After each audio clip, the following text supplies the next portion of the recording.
Jadi anak-anak harus bersihkan kembali mainannya, bukunya ya, tolong ya. Coba lihat lagi. Oh, ada gambar anaknya apa ini? Bersihkan mainan. Dia masukkan lagi mainannya ke dalam apa ini? Dalam lemari ya. Jadi anak-anak selesai bermain harus membersihkan kembali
ini kegiatan dari Guru Penggerak ya.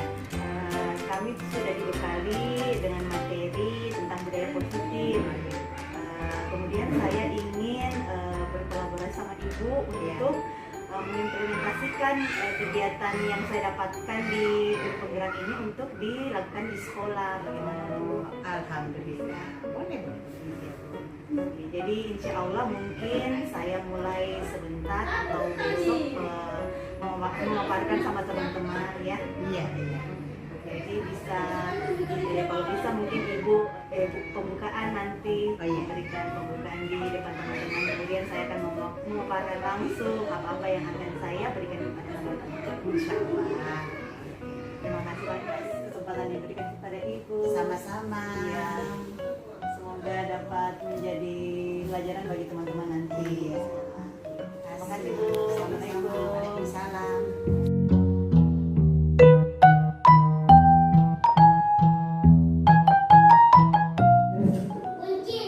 Bismillahirrahmanirrahim. Assalamualaikum warahmatullahi wabarakatuh.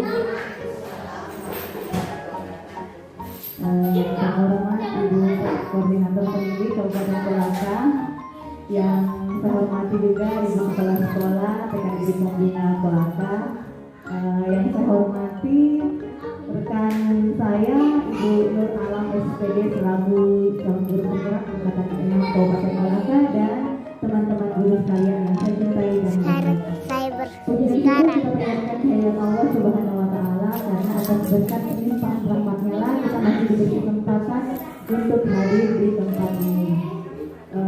Untuk mengefisienkan waktu, saya mohon kepada Ibu Kepala Sekolah untuk membuka kegiatan kami ini, memberikan kesepakatannya Bu. Kepada Ibu saya persilakan yang hormat.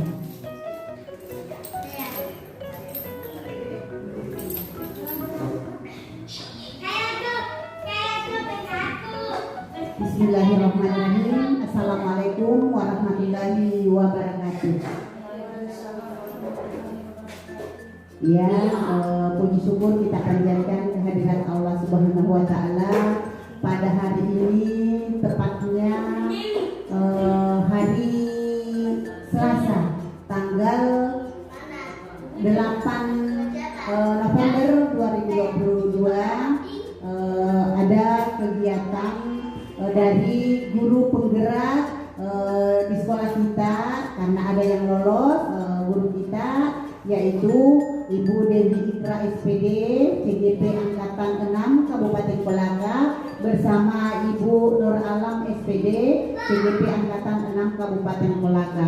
Alhamdulillah, puji syukur kita panjatkan hadirat Allah Subhanahu wa Ta'ala, karena di sekolah kita ini telah lolos 2 guru kita CGP di angkatan 6 ya.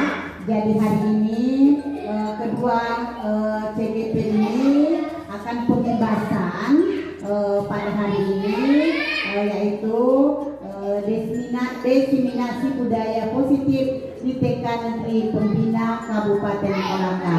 Alhamdulillah kita ucapkan kepada kedua ibu guru ini bahwa setelah beberapa hari lamanya mereka mengikuti pembelajarannya ini, semoga hari ini bisa mengimbaskan kepada teman-teman semua ya. Oke, alhamdulillah, mungkin hari ini kita buka dengan ucapan Bismillahirrahmanirrahim. Sekian, assalamualaikum warahmatullahi wabarakatuh.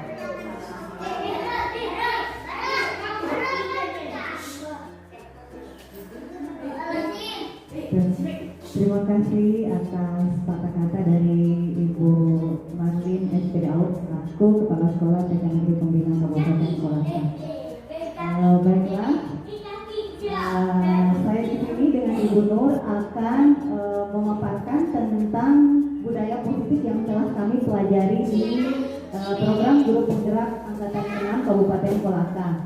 Jadi saya ingin memberikan kepada teman-teman ilmu baru terkait dengan budaya positif yang telah kami dapatkan Jadi bisa dibilang setelah kita mempelajari apa yang kita dapatkan di sini, kita ingin sharing kepada teman-teman agar sekolah kita juga ini bisa menerapkan budaya positif. Tapi kalau saya lihat di sekolah kita sudah menerapkan, tapi maksudnya dia belum sejalan dengan pemikiran Ki Hajar Dewantara ya Bu. Jadi nanti di sini setelah saya dengan Bu Nur memberikan materi ini, kita bisa menggali benang merah supaya penerapan budaya positif lebih baik lagi di sekolah. Oke. Di sini saya sudah memberikan latar belakang dari kegiatan kami. Pendidikan dan pengajaran dalam pemikiran Ki Hajar Dewantara merupakan sebuah cara dalam memerdekakan anak untuk belajar. Pengajaran merupakan transfer ilmu pengetahuan kepada anak untuk bekal dalam kehidupannya di masyarakat.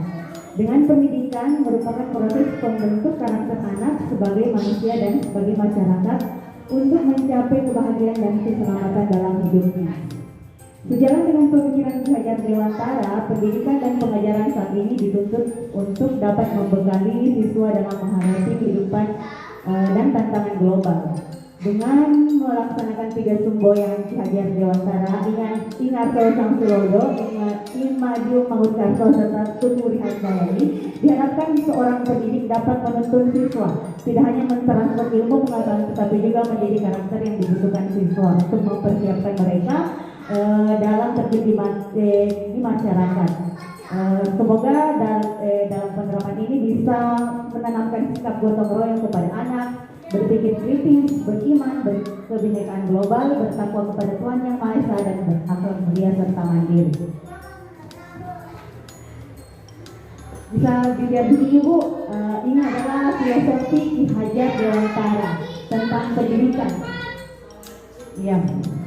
Pemikiran Ki Hajar Dewantara adalah pendidikan itu merupakan proses menuntun Bu anak untuk mencapai keselamatan dan kebahagiaan setinggi-tingginya baik sebagai manusia dan anggota masyarakat. Dengan memberikan contoh mereka, kemudian menuntun serta memotivasi, insya Allah dapat menjalankan nilai-nilai tersebut dapat lebih berkembang lagi sehingga nantinya dalam nilai-nilai tersebut kita bisa menjalankan budaya positif di sekolah. Dan guru sebagai sangat berperan dalam menjadi teladan menerapkan posisi kontrol dalam penerapan disiplin budaya positif. Oke, di sini sudah ada pengertian dari budaya positif. Apa itu budaya positif Bu? Budaya positif merupakan perwujudan dari nilai-nilai atau keyakinan universal yang diterapkan di sekolah. Budaya positif diawali dengan perubahan paradigma tentang teori kontrol. Selama ini barangkali kita sebagai guru merasa berkewajiban mengontrol perilaku siswa agar memiliki perilaku siswa yang guru harapkan. Jadi di dalam kelas itu kita sebagai pengontrol untuk anak-anaknya. Jadi apapun anak-anak mau lakukan, kita terlebih dahulu memberikan mereka arahan seperti ini yang harus dia lakukan. Tapi nanti stigma itu kita akan ubah ya Bu. Di sini ada pertanyaan pemantik. Sekarang saya mau tanya sama ibu-ibu sekalian. Apa hukuman dapat mendisiplinkan anak? Kemudian yang kedua, pemberian hukuman dengan hal positif seperti menulis atau membersihkan halaman sekolah dapat meningkatkan disiplin. Dan apakah pemberian penghargaan dapat meningkatkan motivasi belajar anak? Coba sama salah satu ibu guru yang bisa menjawab pertanyaan ini. Bisa Bu? Coba Ibu Herati. Yang nomor 3 Bu. Apakah pemberian penghargaan dapat meningkatkan belajar anak? Karena selama ini kita suka memberi penghargaan sedikit dan Terima bintang. kasih atas kesempatan yang diberikan kepada saya. Baiklah, seperti di kelasnya, jadi kita dapatkan anak yang keinginan untuk belajar kurang ya, sering fokus untuk bermain sendiri misalnya dari pendapat yang di kelas. Dan teman lainnya sementara belajar dia asik dengan main sendiri begitu. Untuk memotivasinya kita ajak anak itu untuk bergabung dengan temannya sambil kita memberikan reward, motivasi begitu ya. Rewardnya seperti berupa kita kasih bintang atau apa ya, atau cemilan-cemilan lah supaya anak itu untuk apa? Untuk semangat untuk belajar. Nah, seperti teman yang lain. Demikian dari saya. Kalau ada teman yang mau menambahkan, silakan. Terima kasih Ibu. Dan Ibu Hairati, betul sekali yang Ibu Hairati bilang bahwa pemberian penghargaan itu memang sangat amat memotivasi pembelajaran anak. Jadi kita di dalam kelas itu sudah menerapkan pada saat kita mengajar anak-anak, tentunya kita di akhir sesi pada saat anak itu berhasil mengerjakan sesuatu, kita memberikan reward atau pujian, bisa berupa barang, bisa berupa kalimat, dan bisa berupa tanda bintang ya, seperti itu ya Bu. Ya, itu yang saya tangkap. Namun sebentar kita mengubah paradigma ini ya Bu. Sebelum kita masuk di topik, sekarang saya punya permainan. Ini namanya permainan kepala tangan ya. Jadi ibu-ibu di sini coba mengepalkan tangannya seperti ini dan bayangkan di dalam tangannya ada benda yang sangat berharga. Ya, teman di sampingnya dapat mencoba dengan segala cara merayu, membujuk dan melakukan sesuatu, bisa memberikan apapun itu untuk membuka kepala tangannya, memperlihatkan kepada teman. Ya, jadi bayangkan saja Bu, di dalam tangan ini Ibu punya sesuatu yang berharga yang tidak bisa dilihat sama orang lain. Coba Ibu aja pertanyaan Ibu, bisa tidak Ibu memperlihatkan apa yang di dalam tangan Ibu? No, minta maaf, saya tidak mau memperlihatkan. Oh, di sini saya punya uang Bu. Bisa berangkat umroh. Saya kasihkan ini uangnya, baru Ibu memperlihatkan apa yang ada di tangan Ibu. Sana Bu, lumayan berangkat umroh. Gitu dulu. Oh iya, berarti Ibu tidak mau yang memperlihatkan. Coba Ibu Guru Hairati. Tidak mau juga. Biarpun di sini ada emas Bu. Ya. Jadi teman-teman di sini ada yang mau, ada juga yang tidak mau. Nah, itu lagi kembali ke ke diri kita. Jadi siapa yang mengontrol diri kita Bu? Kita sendiri. Jadi apapun segala keputusan yang kita ambil itu adalah kita sendiri yang mengontrolnya. Jadi kita tidak bisa memaksakan kehendak orang lain, yang kita tidak bisa mengontrol orang lain. Jadi apapun keputusan yang ada itu tergantung dari keputusan kita, seperti itu. Ya, jadi di sini kita masuk lagi di paradigma ilusi kontrol. Ya, jadi tadi kita sudah bermain mengepalkan tangan, bahwa ternyata itu merupakan dari dalam diri kita, bagaimana kita mau membuka atau tidak dari tangan tersebut. Nah, di sini paradigmanya yang harus kita ubah adalah yang pertama, ilusi guru mengontrol murid. Tapi sebelum itu saya mau bertanya, apa itu ilusi? Iya, hayalan. Tidak nyata. Nah, kontrol itu adalah kayak tadi kemauan ya.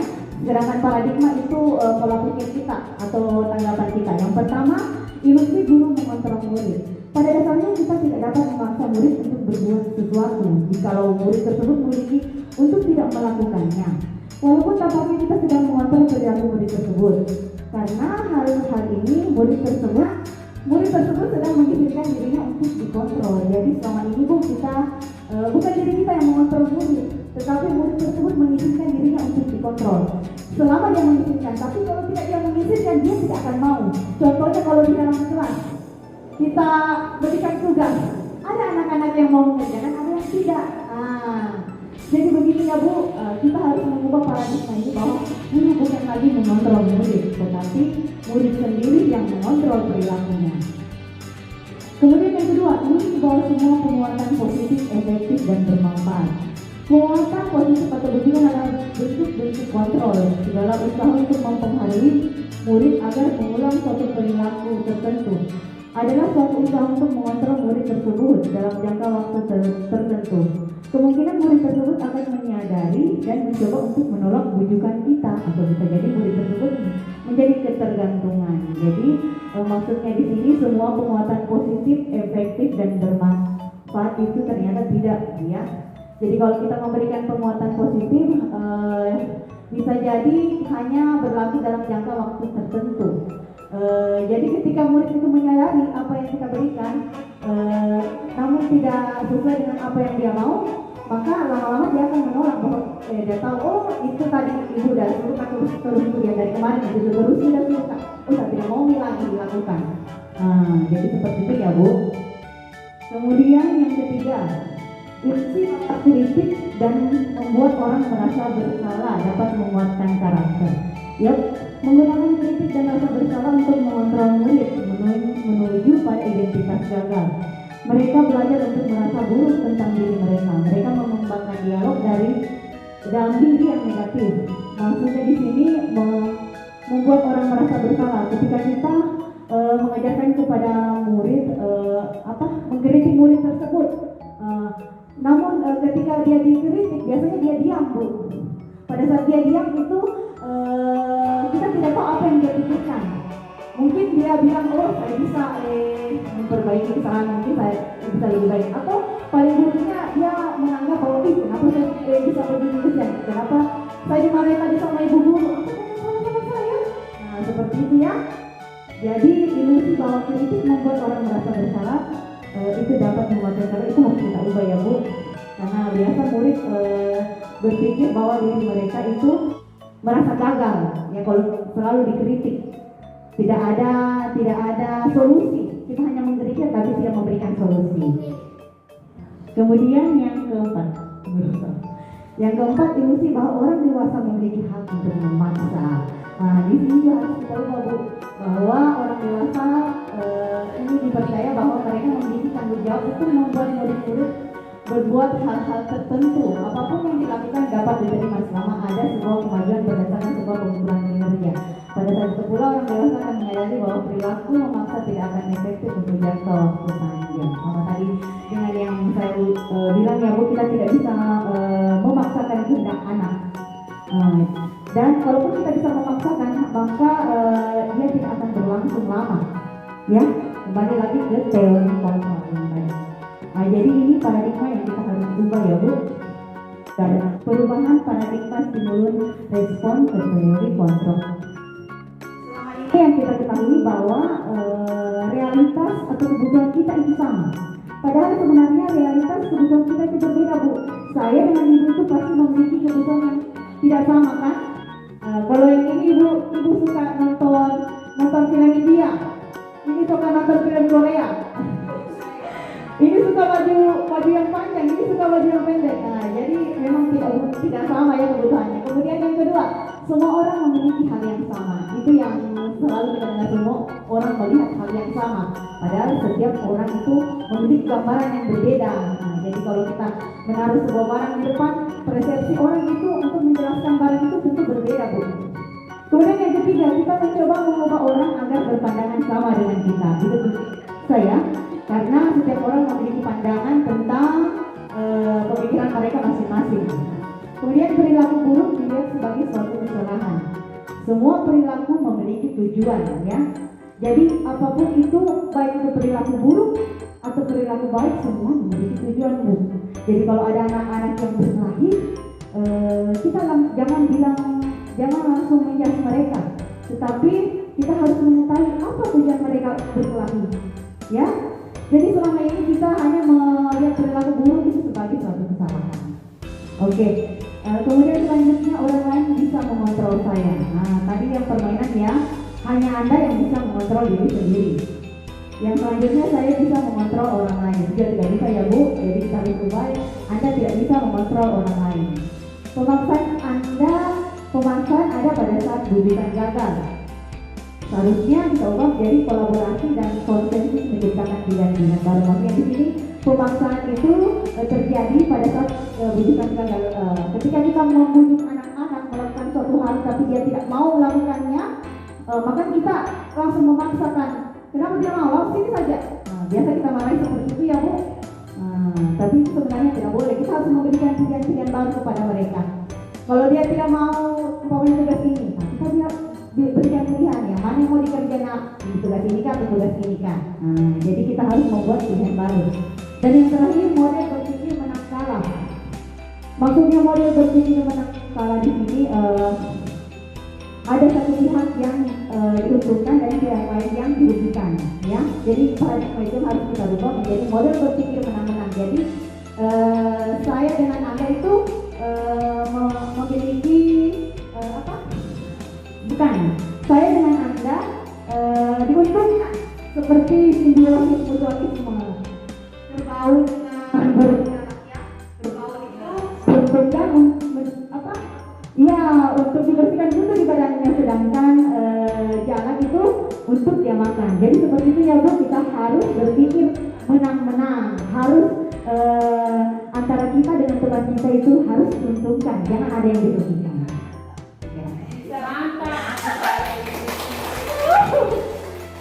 Oke, disiplin positif ya. Tadi itu kita pertama masuk di budaya positif, sekarang disiplin positif ya. Disiplin positif merupakan suatu cara penerapan disiplin tanpa kekerasan dan ancaman yang dalam prakteknya melibatkan komunikasi tentang perilaku yang efektif antara orang tua dan anak. Dalam penerapan disiplin positif ini, anak diajarkan untuk memahami konsekuensi dari perilaku mereka. Selain itu, disiplin positif juga mengajarkan anak bertanggung jawab serta rasa hormat dalam berinteraksi dengan lingkungannya. Jadi disiplin positif merupakan penerapan yang bisa kita lakukan di dalam sekolah ya Bu. Di sini coba lagi lihat, bertujuan untuk menumbuhkan kesadaran serta memberdayakan anak untuk melakukan suatu tanpa sogongan, ancaman maupun hukuman. Jadi disiplin itu tidak mengenal yang namanya sogongan, ancaman, ya. Nah, untuk apa disiplin positif? Tentunya untuk meningkatkan nilai-nilai kebajikan universal yang ada di dalam diri kita. Apa itu nilai-nilai kebajikan universal? Sifat-sifat positif manusia yang ingin dicapai setiap individu seperti keadilan, tanggung jawab, kejujuran, bersyukur, lurus hati, berprinsip, integritas, kasih sayang, rajin, berkomitmen, percaya diri, kesabaran, dan masih banyak lagi. Nah, yang dapat kita tanamkan, nilai kebajikan apa yang dapat kita tanamkan kepada anak-anak? Tentunya nilai kebajikan yang ada di profil pelajar Pancasila, Bu. Ya, di sini kita lihat ini adalah nilai-nilai yang ada di profil pelajar Pancasila. Insya Allah nanti kita dapat mengembangkan semua nilai yang ada di diri anak-anak kita supaya tercermin nilai profil pelajar Pancasila ini.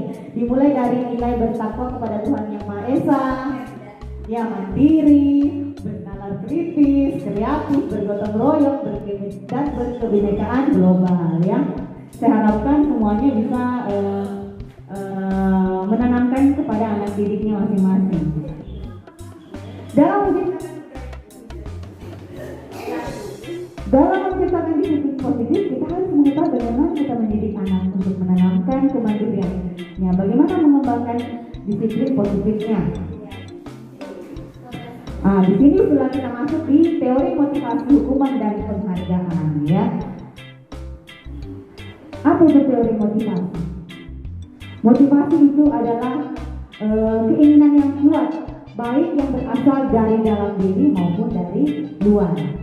Motivasi internal adalah motivasi yang berasal dari dalam diri, sedangkan eksternal itu dari luar, ya. Kita melakukan sesuatu ada tujuannya, tapi bukan berasal dari dalam diri kita, berasal dari luar. Contohnya, pada saat kita datang terlambat, apa yang mau motivasi kita itu? Bisa datang terlambat, ya? Seharusnya tidak ya Bu. Jadi kita harus datang cepat. Jadi apa yang memotivasi kita itu untuk datang lebih tepat waktu?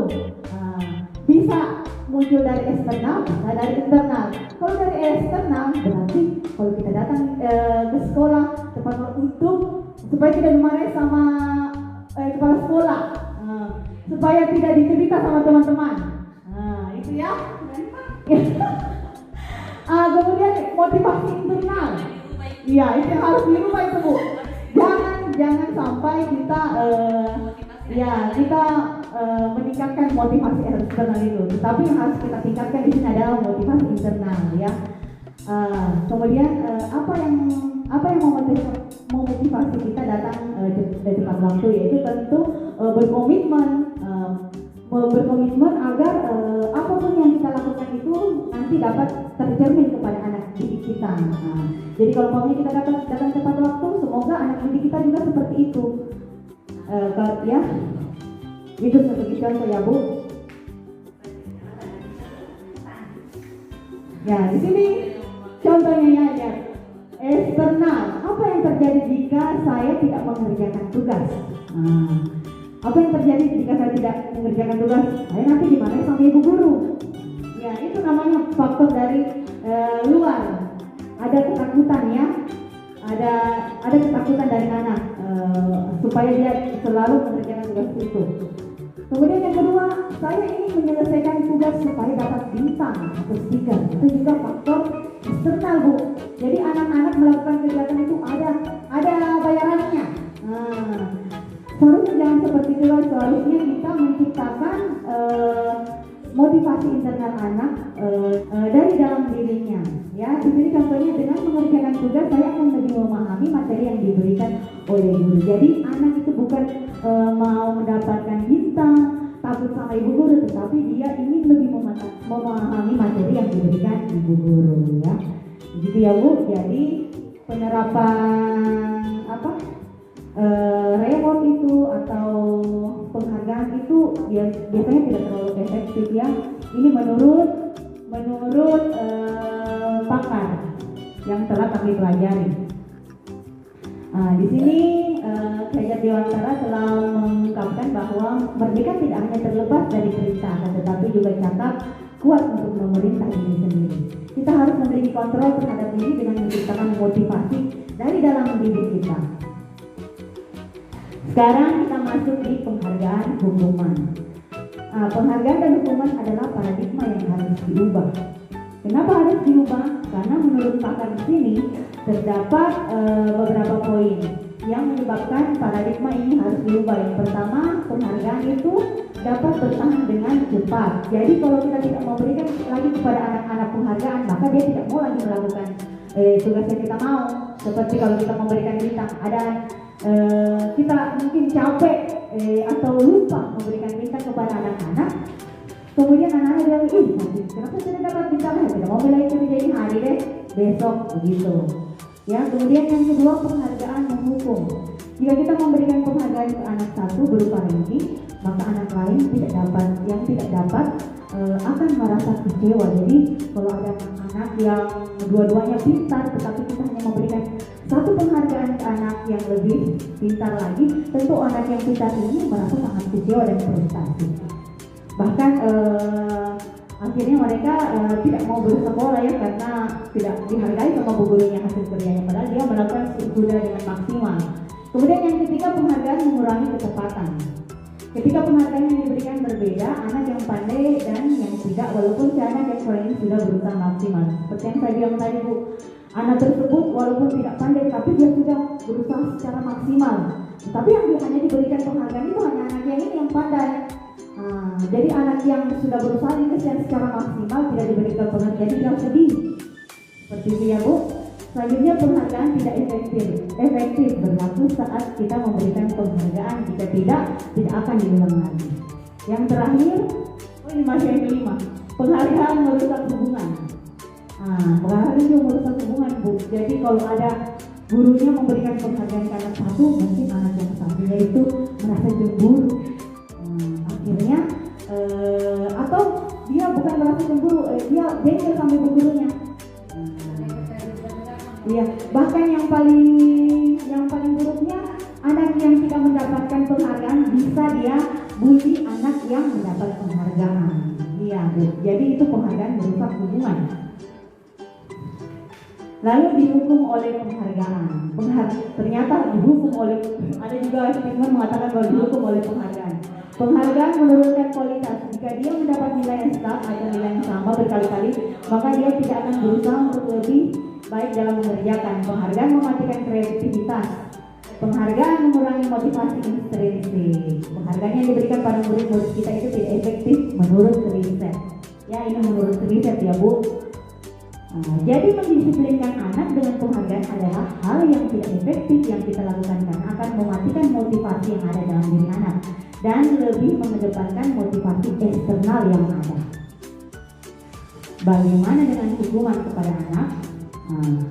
Sini kita sudah masuk hukuman ya. Apa itu hukuman? Hukuman adalah tindakan pendidikan yang sengaja dan secara sadar diberikan kepada anak yang melakukan suatu kesalahan. Hukuman bersifat menyakiti diri anak baik secara mental dan fisik yang dampaknya akan diingat dalam jangka waktu lama. Jadi hukuman itu bersifat menyakiti mental anak dan fisik anak. Jadi dia akan mengingatnya. Sama dengan saya dulu waktunya SMP punya guru yang killer, bisa dibilang killer. Jadi pada saat saya belajar itu saya diberikan tugas untuk mengerjakan ke depan, tapi saya tidak bisa. Akhirnya saya dihukum untuk berdiri di depan kelas sambil mengangkat satu kaki. Jadi sampai sekarang saya selalu mengingat hukuman yang diberikan ibu guru tersebut. Jadi untuk ibu guru yang ada di TK, saya harapkan semoga kita tidak menghukum anak seperti ini yang bisa merusak perilaku mereka dan mereka dapat ingat sampai masa-masa yang akan datang. Jadi bagaimana caranya kita memberikan hukuman kepada anak tapi tidak menyakiti perasaannya, yaitu dengan konsekuensi. Apa itu konsekuensi? Mengajarkan anak untuk bertanggung jawab atas apa yang dilakukan dengan memberikan pilihan-pilihan yang tepat untuk menebus kesalahannya. Jadi kita memberikan pilihan kepada anak, seperti kalau ada anak yang makan, dia hambur itu makanannya atau airnya tumpah. Jadi kita tidak langsung menjawab, bersihkan itu. Tidak begitu ya Bu, tapi kita dekati dulu, kita tanya, kenapa bisa lupa airnya nak? Iya Bu, tadi airnya tidak rapat tutupnya. Oh, jadi sekarang bagaimana caranya ini supaya kelasnya guru bersih? Anak-anak berpikir apa yang ingin dilakukan untuk membersihkan kelasnya itu. Jadi anak-anak berpikir, oh saya bisa membersihkannya dengan ini Bu Guru. Jadi anak tersebut menawarkan suatu solusi untuk mengatasi kesalahan yang dia telah perbuat. Jadi itu ya Bu, konsekuensi. Dampak dari hukuman dan konsekuensi. Hukuman akan mempengaruhi psikis dan fisik anak yang dapat mengubah perilakunya, sedangkan konsekuensi akan membuat anak menjadi karakter yang lebih kuat saat kembali ke kelompoknya. Tindak lanjutnya di sini dapat dilihat.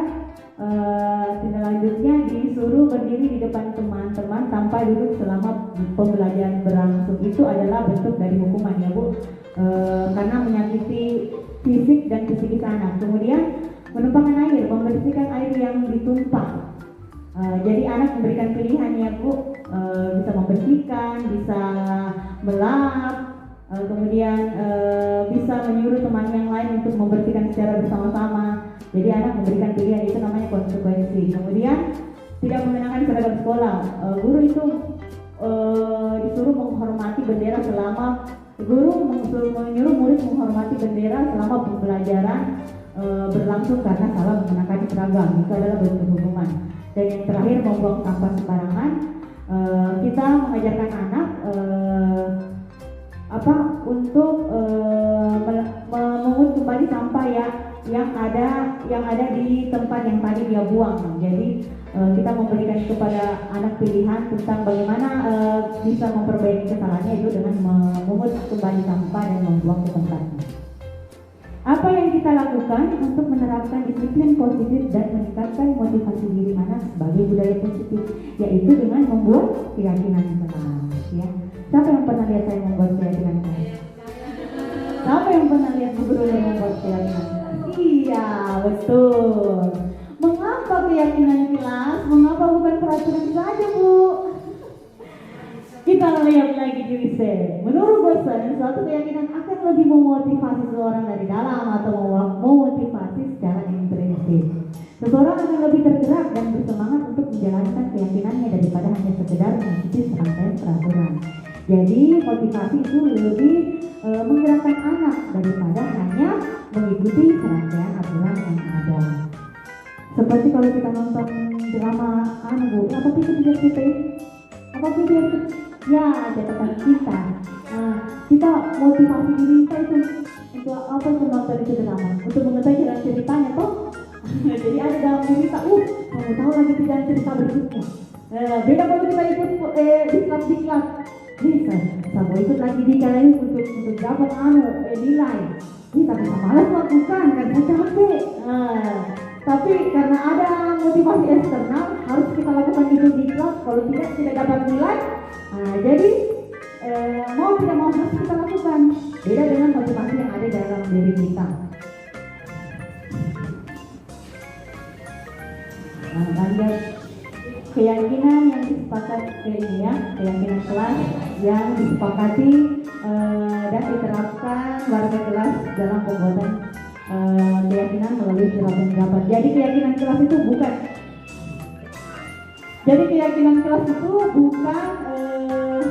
peraturan yang dibuat oleh sekolah, tapi keyakinan adalah peraturan yang dibuat oleh anak-anak kita sendiri. Jadi anak-anak kita yang memberikan opininya tentang apa yang harus dilakukan dan apa tidak di dalam kelas. Jadi ini bukan guru yang membuat Bu, tapi anak didik kita.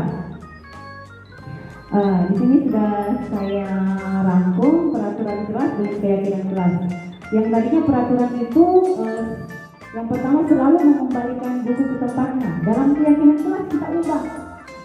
Kalau peraturannya mengembalikan buku ke tempatnya berarti di dalam kelas bertanggung jawab untuk barang yang digunakan. Ya.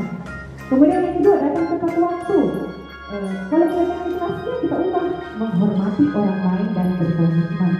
Jadi kita harus berkomitmen yang untuk datang tepat waktu.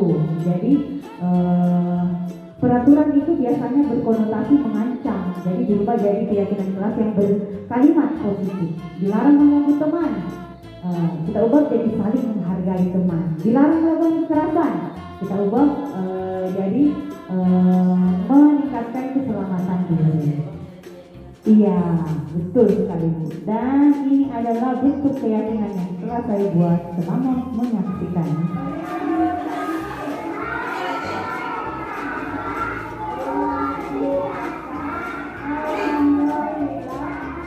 Langsung di sini saja ya Bu.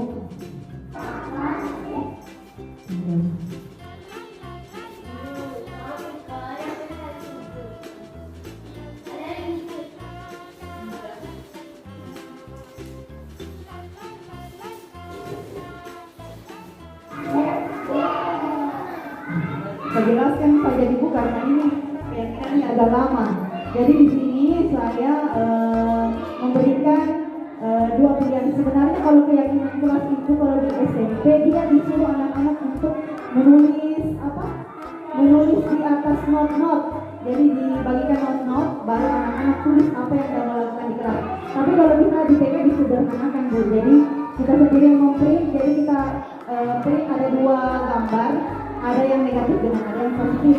Disuruh anak-anak untuk memilih.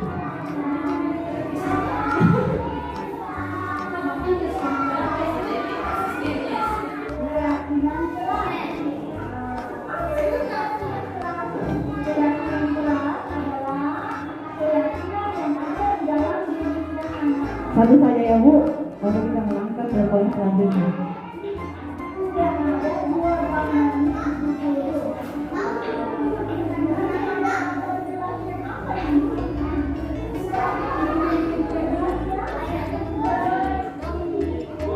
Jadi saya memperlihatkan kelas bersih dulu Bu.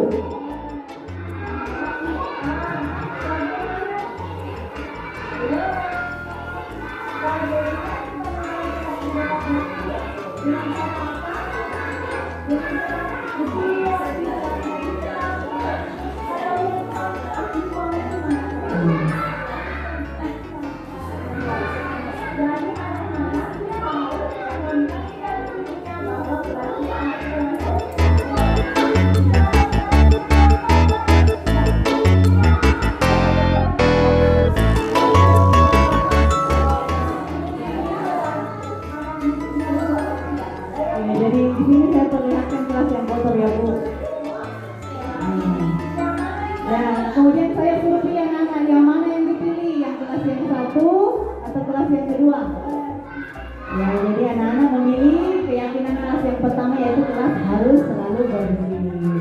Dan terakhir nanti saya menyuruh anak-anak untuk memberikan stiker bintang. Ya. Oke, saya stop saya di sini ya Bu. Sebentar, masih ada video sama Ibu Guru Nur. Ya, jadi untuk pemaparan yang saya berikan cukup sampai di sini. Jadi saya sudah memaparkan tiga materi, dimulai dari disiplin positif, kemudian teori penghargaan dan hukuman serta keyakinan kelas. Nah, sekarang saya berikan kesempatan kepada teman saya Ibu Nur Alam untuk memaparkan 3 poin lagi: kebutuhan dasar dan dunia berkualitas, posisi kontrol, dan segitiga restitusi. Kepada Ibu Nur saya persilakan dengan hormat.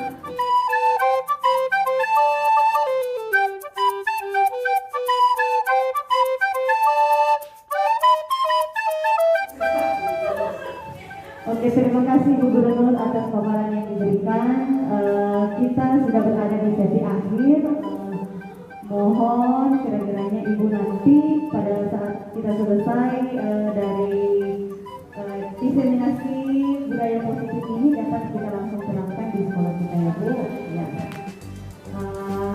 Untuk mengakhiri dari pembelajaran kita kali ini, saya mohon Ibu untuk menutup kegiatan kita kali ini supaya dapat bermanfaat bagi teman-teman dan dapat kita terapkan sebagai pembelajaran baru. Kepada Ibu saya persilakan. Oke, assalamualaikum warahmatullahi wabarakatuh. Itulah tadi pemaparan dari CGP kita yang lolos di angkatan 6 Kabupaten Kolaka. Kita ketahui bersama bahwa ada 2 guru kita yang lolos di CGP angkatan 6 ini ya. Itulah mungkin tadi pemaparan yang sudah dipaparkan oleh 2 CGP ini, yaitu Ibu Dewi Ikra dan Ibu Nur Alam. Semoga apa yang diterapkan tadi atau yang dipaparkan tadi bisa Ibu Guru terapkan di kelasnya masing-masing ya, agar pembelajaran yang tadi dipaparkan sehingga Ibu Guru bisa menerapkannya kepada anak-anak agar anak-anak tidak mendapatkan pembelajaran yang itu saja. Artinya anak-anak tidak boring lagi, bisa meningkatkan apa yang tadi disampaikan oleh CGP kita ya. Mungkin itu tadi hasil paparannya, dan tiba di akhir acara ini saya tutup dengan ucapan Assalamualaikum warahmatullahi wabarakatuh.